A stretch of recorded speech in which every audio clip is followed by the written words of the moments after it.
I said, can I speak to her? She said, no, it is not possible. That even she cannot talk to you. Please, can you tell me how all started? Well, Dele, I want for us to take a moment of silence, and we just want to take this minute to honor and remember them and remember their lives. And as we remember them, I have to be grateful to God for taking me from the gates of hell. I felt as if I had reached the gates of hell and then my life was pulled back. I had gotten ill about 2 months ago. It was a cold, started off like a cold and cough. And before I knew it, I was in a hospital in Monrovia, but I kept sinking lower and lower. I thank all of the men and women of God, Archbishop Duncan Williams, the pastors in Liberia, Reverend Johnson, Reverend Capel, Reverend Dr. Kunku, all of the religious leaders of Liberia and Ghana and Nigeria and America, because I have pastors all over the world that joined their prayers to pull me out of it. I came into Ghana one evening by military flight and went straight into the COVID ICU. For the first 2 weeks, I didn't even know what happened to me. I was really unconscious a good part of the time, and I was coming and going. I didn't even remember all of the things that happened. It was in week number 3 before I could really open my eyes to see and remember where I was. And I want to thank the Ghanaian government, the excellent service that I received here. The hospital was prepared long before I arrived, but there was a team of nurses and doctors that consistently paid attention and made sure that I was able to come out of it. I want to thank the Liberian government also for all of the assistance they rendered and helping me to get out here. But this is one of the most devastating diseases I've ever heard about. And I know Ebola was worse because by the time you contracted it, 9 times out of 10, you were dead. But with COVID, if they treat the symptoms, you can kind of, get better. I had pneumonia, I had COVID, I have asthma naturally, so I had an underlying cause that made the sickness really difficult. For weeks, I couldn't even talk. This is my first week really being able to speak without coughing and getting an asthma attack. My energy level is still very low. But I thank God for just giving me a new lease on life and giving me a new chance to live and to be able to praise Him more, and to thank all of you, my friends from across the world that prayed for me. I could feel the prayers. Every day I could feel the prayers lifting me a little bit out of the dungeon that I found myself.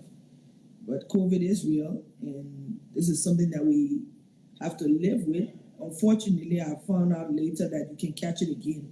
So I'm just totally afraid. You live in fear now because you don't know, what will happen and what will trigger it.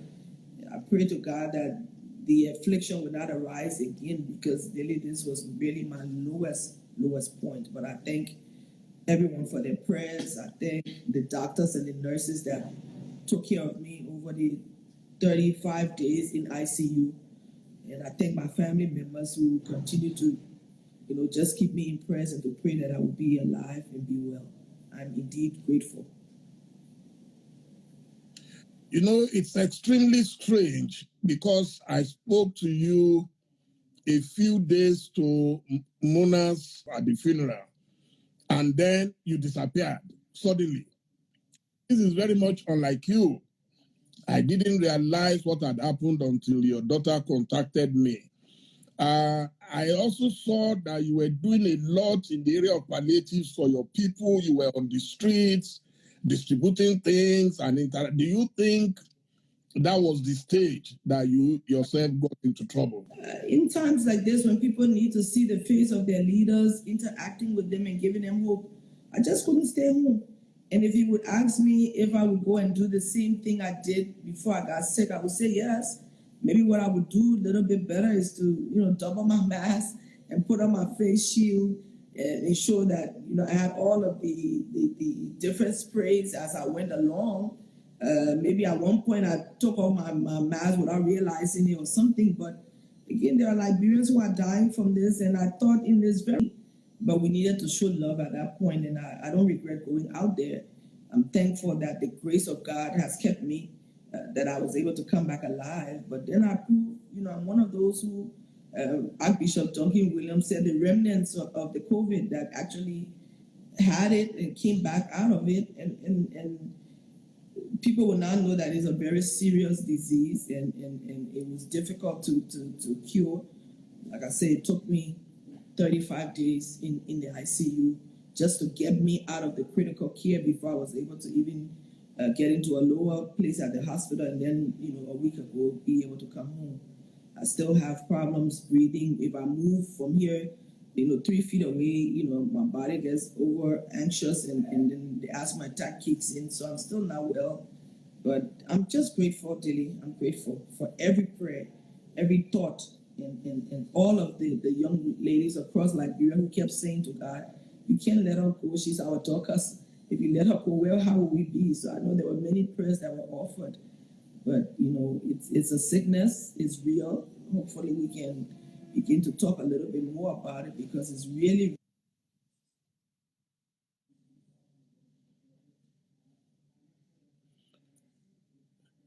We lost you there. Hello, can you hear me? Can you hear me? I'm not hearing you again, Your Excellency. Hello? I'm not hearing you, and the room looks darker. Hello? Hello? I can't hear you, Your Excellency. Maybe you can log out and log in again, please. If you can hear me, Your Excellency, I'm seeing your face, but I cannot hear no audio at all. Please, maybe if you can hear me, please log out and log in again, please. You can log in and log out, please, if you can. I don't know what went wrong. It might be an internet issue in your place in Accra. Could you kindly log out and log in again? Let's see if we can do that from here. Please bear with us. The Vice President of the Republic of Liberia will be back. She spent 35 days in ICU because of COVID-19. She is currently in Ghana. She's been in Ghana for 2 months and over. And yes, okay, she's back here.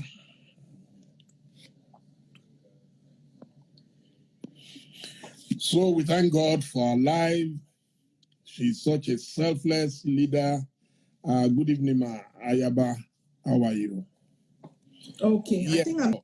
Yes, it is very uncommon to find a leader who says, I will risk my life again if I have to do it.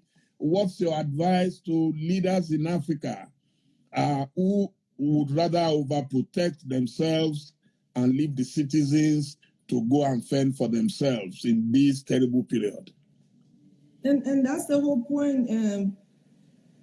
But Dele, the point is that there are others dying of it, there are others dealing with it, and I think when you're a leader, they must see you as being concerned about how they live and what's happening.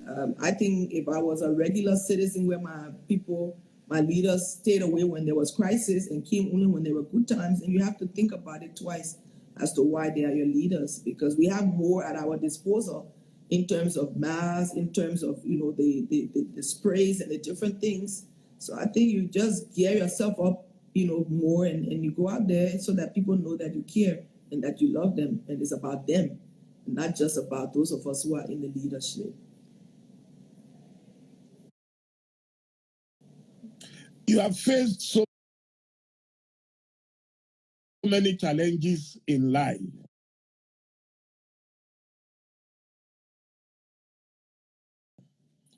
Would this be the worst of them?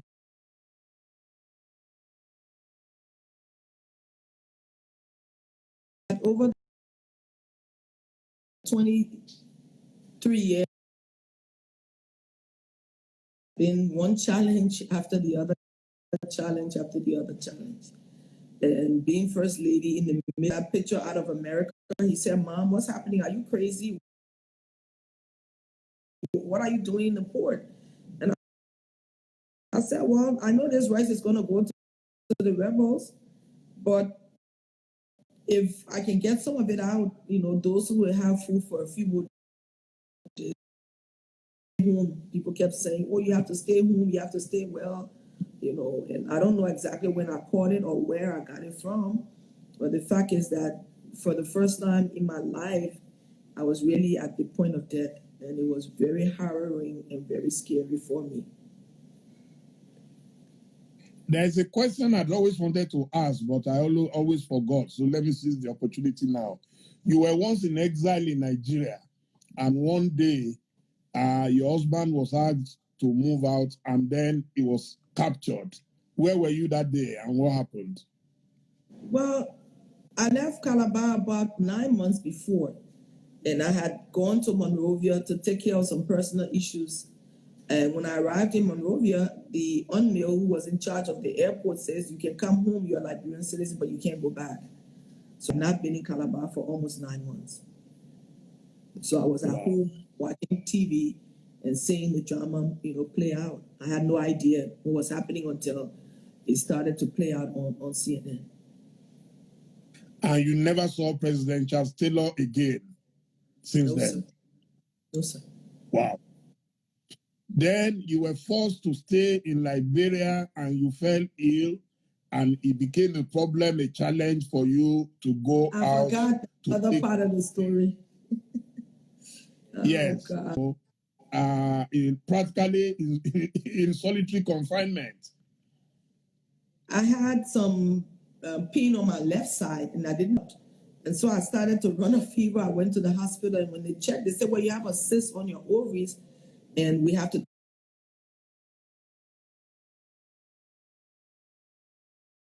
take it out." But, at that point, things were really crazy.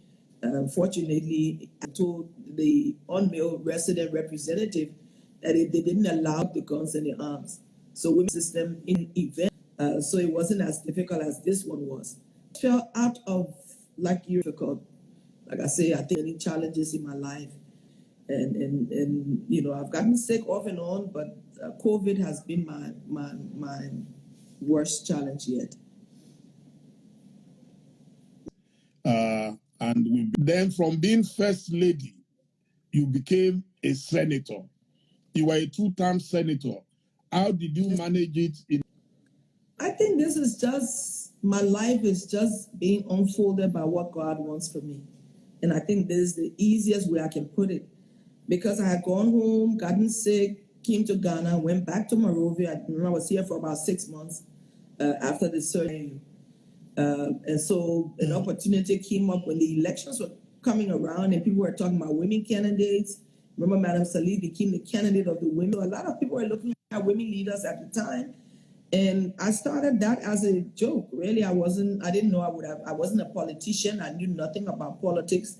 I didn't do political science in school. And so when someone said, "Come and run for Senate of County," and next to Prince Johnson, I got the highest votes, I was shocked, But the work I had done as First Lady, visiting the displaced camp, taking stuff for young babies that were born in the displaced camp, taking food rations out there. People just, the Bon County citizens who were in the displaced camp said if she could do all of this with nothing, we could make her senator, she can be our leader. So I laid the foundation by the grace of God without even thinking that I wasn't doing it for any political reason. I was doing it because there was a need, that I felt I had to pain. And Dele, how people can sometimes say what I would be if I was given it. I think that too was just God setting up a platform, because this was not in my plan at all. This is something that has come about as a result of God's special grace. Means deny myself. I have a few friends who every time I say, "You guys have to send me money to do something," but let me tell you this story. And I wanted to go shopping. And so a friend of mine came and he said, "Okay, let me give you my black credit card. So you can go and you can buy anything you want. 1,000 from this card and go to Liberia and go and spend it on little girls." He said, "So you're not allowed to take any money. Anything you want to buy it. But you can't take money off, but my heart is with my heart is with the girls that I've been privileged to give some support to, because I feel I've been called to help strengthen young girls in the next generation. But my salary isn't enough. The few friends that I have get over with that. Pastor Toby from Spark Nation is now being a part of what we're doing. He has made me 10,000 face masks. So I can't wait to get home to begin to divide the face masks so that girls have their own masks that they can wash, so it doesn't have to be a disposable one when they can't afford it. So, there's still so much for me to do. But my heart is in ensuring that the next generation of young girls are given some support in a comfortable environment to put their lives back together. So these are the things that bother my mind. And I just keep praying that, God will continue to use me in a way that he has and provide opportunities so I can continue to do just this, because I think this is what God is calling me to be, and to be an ambassador for Christ, to talk about the fact that in the end, he's all that matters, and he should be primary in our lives. And if we put him first and we do the things he's called us to do, then he will continue to ensure, because there's no reason Dele why should have come back from dead. No reason, except that the jewel starfish established in Ghana and Nigeria and Sierra Leone and Guinea. So it becomes a network of young women that we can groom and help to become strong, so our continent. Become vice president, did that arrangement come about? Where two parties had to merge, one produced the president, the other. 9 years. Ambassador, I got to the point that I was comfortable. I thought in the end, the party that was needed the ballot so that they would be able to win, got out and requested and asked to join the team. So as the vice president, I'm supposed to be the bridge, between the legislature and the executive. It's the only position for which the vice president, in a way that brings the full benefit, to what I could bring to that table. But again, it is what it is. I get up every. So how has the experience been? Being a vice president, I hear is a ceremonial thing. Is it? Well, the rule. And we had a conversation, and I told him, first thing, Madam Salif is leaving the stage. You know how big a personality she was in terms of being the first female. The Liberian women were looking for a person that would step in our shoe, even as vice president, to continue the work that we had. And so we had all of these discussions about what our idea was, so that you continue the legacy. Because of that, Liberian women rallied around the CDC to give us a vote. Unfortunately, older lady, she couldn't say politics. So she said, this politicking that you guys do is not the right thing. So I like to call it politic. Put roadblocks in the way and try to, jump the table. I could be more kind of stay away. Because, of course, like the rights to do, being able to work together a little bit more closely. That hasn't been the case, but it is what it is. Do you think the problem usually is that people feel you might be ambitious? The fact is, if you look at a female candidate who has been standard bearer of a political party for maybe 20 years, you know that I'm ambitious. And that I know that one day, and I could have said, no, I don't want to be vice president, I'll wait. And then buy my time and then get into the race as a presidential candidate when the time arises. I decided to put aside my ambition to first. The fact is that I'll help you and be a helpmate to you so that our country gets better. So politicians who want to continue the fire will keep saying what she wants to be, she wants to be. I remember many years ago as First Lady, Ambassador Weah was in charge of the LFA, and he was working with the Liberia Football Association. Liberia was involved in his league. I called all of them to the mansion for dinner, and told them thank you. It was a really big thing. And at the end of that dinner, when everyone had left, he said to me, Ambassador George Weah is very ambitious. And I said, what do you mean? He said, he's very ambitious. I think he wants to be president of Liberia one day. And I said to him, so what? Everybody has their time. Everybody has their space. God provides what he provides at a particular point in time. You are president now. There's no way he can remove you from where you are. They stopped counting the ballots at 75%. No one yet has won more votes than he has. So he was also a populist president coming into power. So I said, so why are you worried about whoever wants to be? I said, there will be many presidents after you. Liberia doesn't die. So it shouldn't be doing the things that the president's supposed to do. Are you trying to undercut him? No. When they decided that they would, let me play a nominal role, which is his choice, I'm playing that nominal role. I mean, I've made fuss about it once or twice in conversations, but it's not something that I've taken and gone to overstep him or to override his decision. I have no such power. And so I do what I can and I stay in the nominal role that I've been put in. Standard bearer, the first female standard bearer of my party, for that many years. That I have some kind of ambition. My ambition, maybe God will allow me, maybe God wouldn't. The thing is, what do you do with the opportunities that you have? So I think it's just politics being played and people say, oh, she's too ambitious. Is it hurting you? No.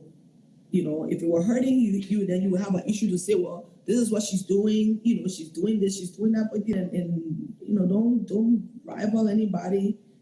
But, I don't know what it is.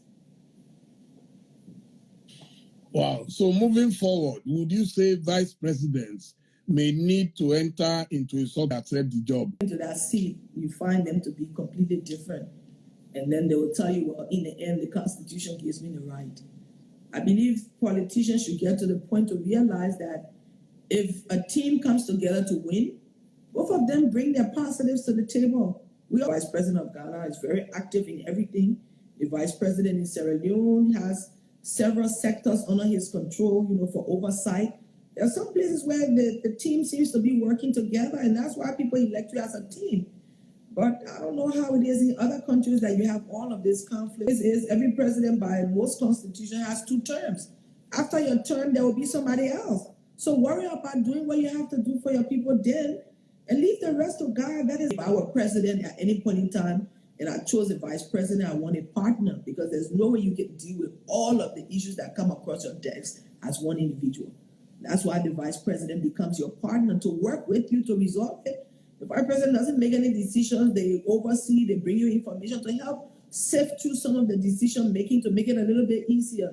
And I think that's what it is. I mean, I don't make any appointments. I don't even have an opportunity to say, let me recommend people most times.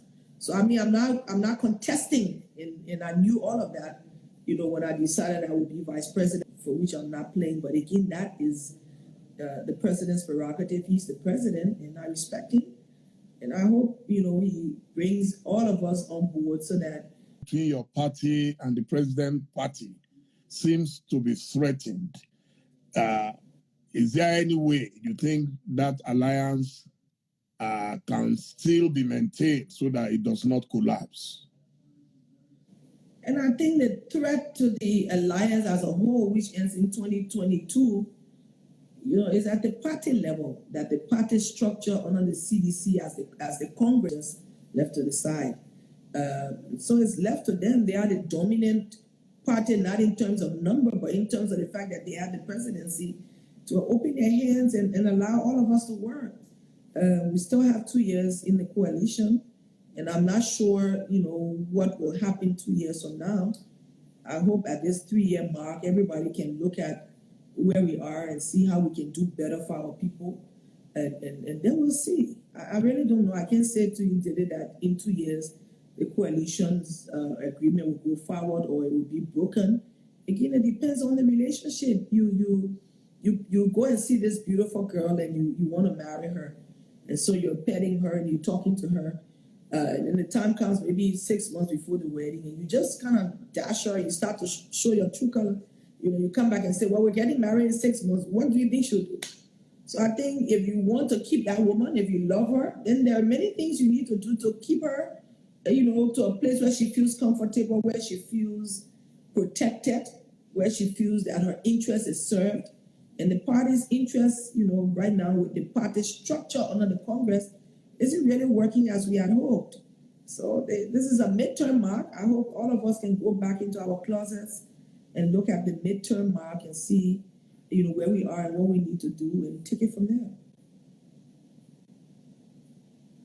I know you are still very tired and very weak. I wouldn't want you to sit down and speak for so long, but let me put you on the spot.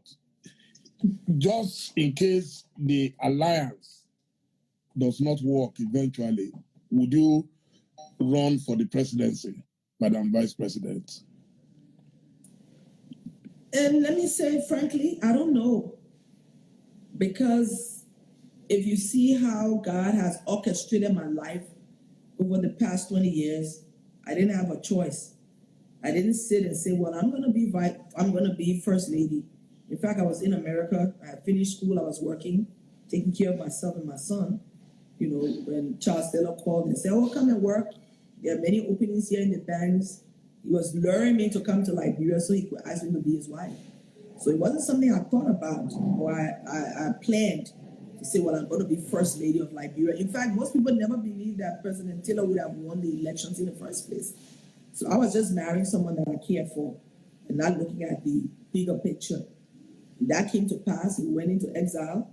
And I thought I would have been probably in Nigeria today. Again, a situation occurred that I was removed and brought to Monrovia a year before the presidential and legislative elections. And the first time someone said to me, you're going to be you're going to be senator, I said, yeah, right. What do I know about politics? I'm not a politician. I'm a humanitarian, I'm a banker, you know, and that came to pass twice.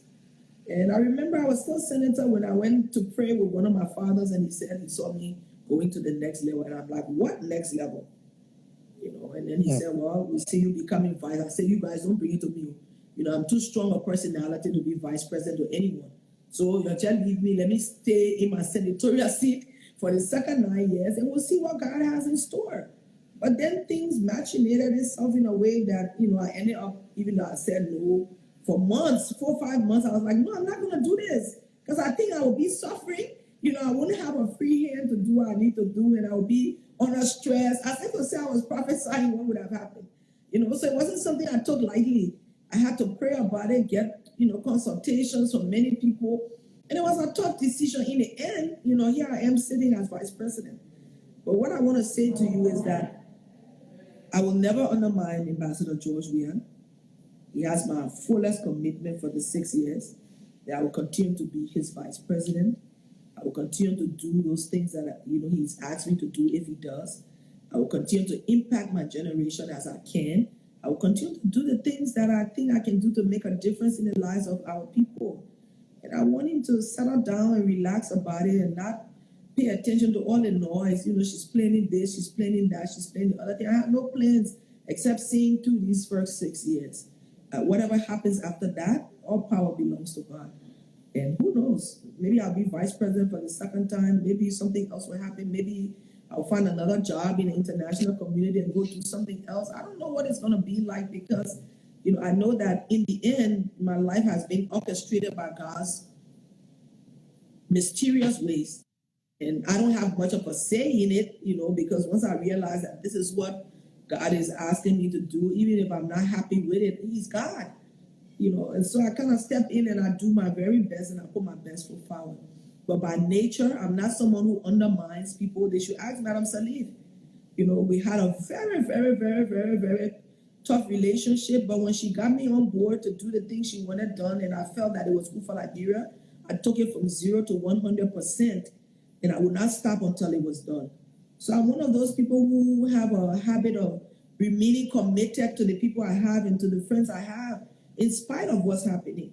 So by nature, I'm not, you know, one of those who will overrun somebody or undermine people, or you've been friends with me for many years. You know, I don't even have time to gossip about other people. Anytime I talk to someone, hey, Dele, I'm doing this project, or I need money for these girls, I need to do this, I need to do that. So I want to be a blessing to him, you know, in his first 6 years. I don't know what's going to end up, what he's going to decide. Again, it is his decision as to how he wants, you know, the 2023 situation to evolve, because he's the head of the party. But then I have to look at all of the circumstances too, and I'm praying about it. But he has my fullest commitment for the next 6 years, that I will continue to be the jewel that I am, you know, and hopefully relationship can smoothing out a little bit. I've talked about this many times. It's become an old broken record. But I'll continue to be the jewel that I am and continue to, you know, softly play my role and do what I can. I have one issue that there are some things I'm very passionate about, and I will speak about it. because I think all politicians should speak about issues so that the country knows your opinion on certain matters. So I know sometimes they don't like it, but again, tomorrow somebody will ask me, well, what was your opinion on rape? What did you do? What was the impact that you made? So in my own weak way, I have to, as a woman, a women's activist and a gender activist and someone who's interested in women empowerment, I want to be able to make some impact, and I would, go out of my way to do what needs to be done. And if there's something I have an issue with, I'll talk about it, because I think governance is about hearing the voices of everyone. And if I don't have a table, a seat at the table where it can be discussed, privately, sometimes I have to make my opinions known publicly, for the greater good, not as a way of, attempting to undermine the government or anything like that. So I think I'll continue to do just that, and we'll see. Nobody knows. Ellen Salih became president at 66. I'm just 57 years old, so I still have quite a long way ahead if you look at it. When she became president, I'm not abu about it, that the Liberian people say. It's not something I'm craving after, because I know that heavy is the head that wears the crown. Liberia is a compound, complex country with all of the things that has happened. I don't know even if I would be the right leader, but I know we are all working towards a goal of helping our country become better.